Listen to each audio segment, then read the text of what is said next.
And welcome to another episode of DIY Speed. Tonight's agenda is, well, I got a pretty big cruise I gotta go on. It's somewhere around late and I have to go into New York, into Muncie. So I got an hour and a half each way. I gotta do some data logging. I gotta set up the data logging. I gotta set up the GoPro because I got a bunch of nifty mounts. I brought the whole mount kit with me. Let the cars pass now. Oh, and I started this trip off by forgetting my SD card and locking the keys in the car. Luckily, I have spares. So I went and got an SD card and keys.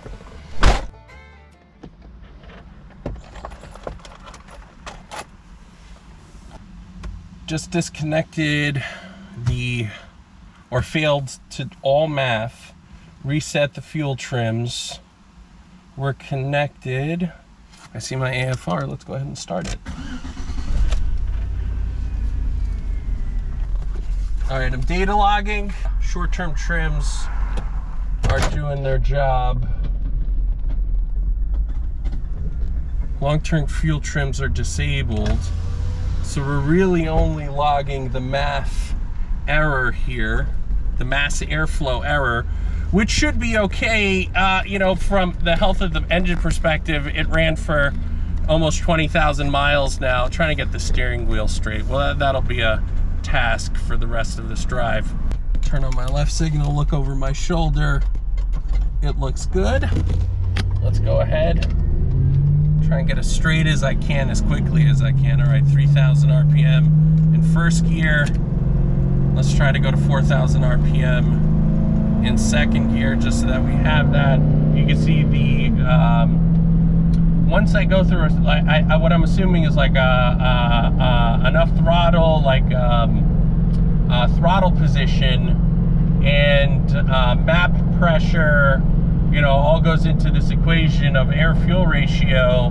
So when I go into power enrichment, this thing just riches out. Look at that, it goes to 12.5, which is still pretty good. I've seen it hit 10 to 1 or 10.1, so that's obviously not great. But yeah, we're getting our data logs. Okay, so right now I have my air-fuel ratio error set up on what's really a MAF error, right? So I'm recording the mass airflow error to find where it's lean or rich in normal cruising scenarios, which would be up to 4,000 RPM. I'm on the Merritt Parkway heading into New York State. So this is the Merritt Parkway South. Speed limit is 55 miles an hour. It's a tight dual lane highway, so it's not a two-laner, it's two in each direction.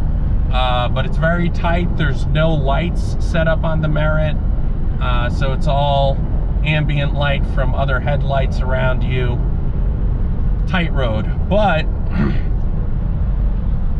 it flows. Generally, traffic, when it's not clogged, everybody wants to do 75 or 80 miles an hour,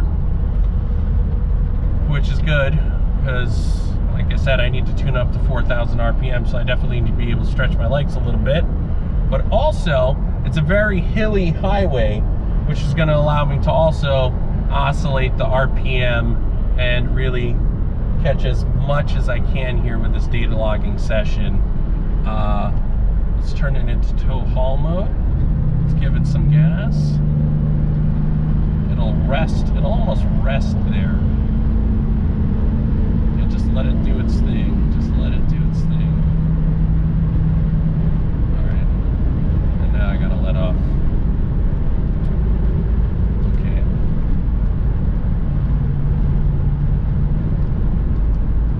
So far, the two sessions that I've done to calibrate the mass airflow has made this thing drive night and day difference on the highway as well as around town. Way more amicable. I also, because it's running better, I lowered the idle RPM and in drive RPM, which I had set pretty high, like 850 or 750 at temp, and it would make it super difficult to drive the truck in traffic or in the city. So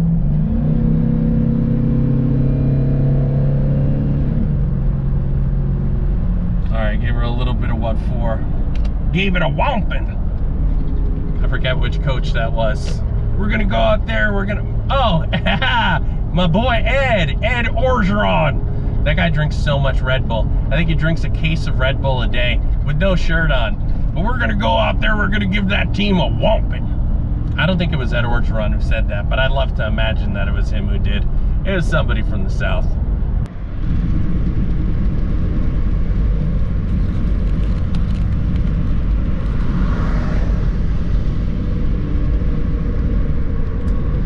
I flipped over the camera right as an officer pulled in front of me.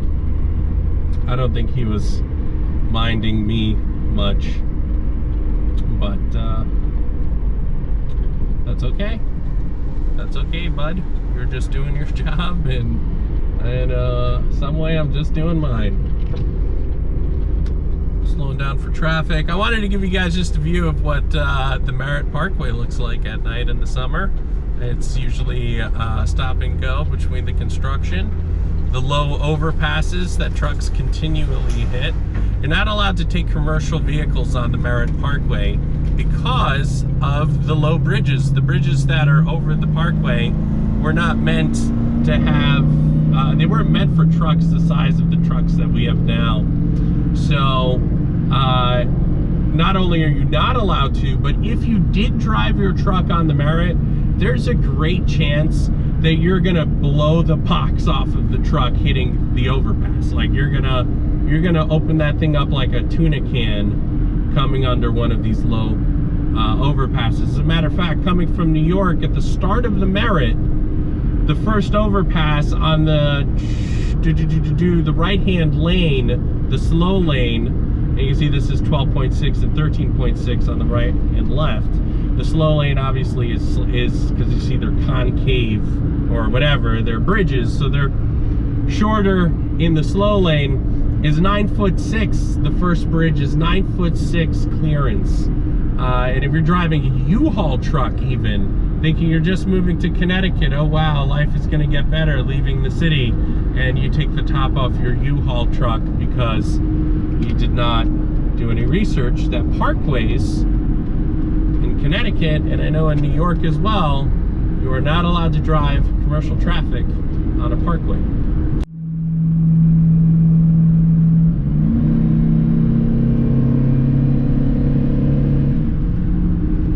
Okay.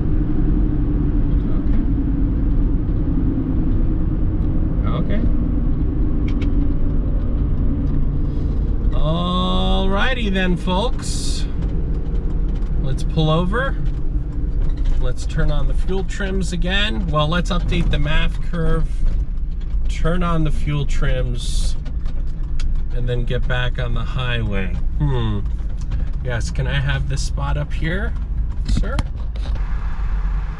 So now, let's just look at my notes real quick. So what did we do? Dynamic airflow, we changed. Fuel, oxygen sensors, ECT, the min and max we did, so that's good. Temperature control, catalyst, DFCO, done. Okay, so let's go ahead and hit save. All right, let's turn off the car because that was still running. Give it the full power. Okay. Let's make sure we're not connected. We're disconnected. Let's hit save again like a paranoid man. And let's go ahead and write. Oh man, am I excited? Am I excited to turn the air conditioning back on or what? Super stoked. Sweating away over here, sweating bullets. All right, let's trust everything's all right. The long-term fuel trims are gonna be learning again. So that's gonna help correct any issues that we have right now. I'd like to say that 2 sessions were good, and hopefully we're in the right direction now. All right, completed. Let's hit clothes. Let's put our clothes on. Let's hit clothes. Reconnect to the vehicle. Let's start recording. Now let's turn it back on. Starts up.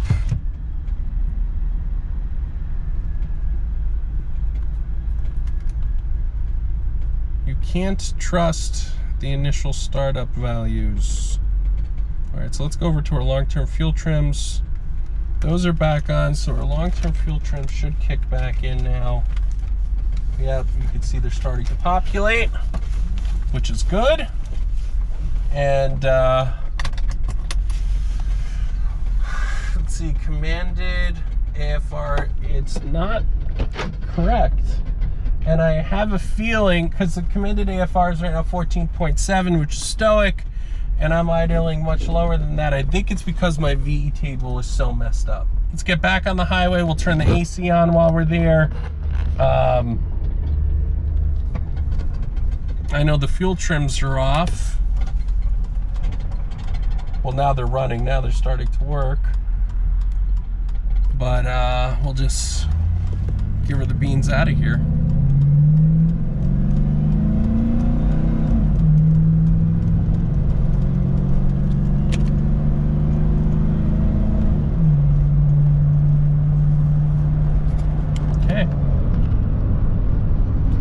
All right, well, that's about as much tuning as I'm going to do for now. I'm going to let the long-term fuel trims populate for a little bit, but I actually want to turn my AC on, which is going to mess with it. So for now, I'm going to turn the video off. Thank you very much for tuning in. I appreciate everyone who's subscribed and watches the channel. I'm trying to get better at these things because I do enjoy recording and posting. I do enough of this in my regular life that I really just need to turn the camera on and get better at being behind it. So thank you very much for tuning in. It's much appreciated. Have a great night.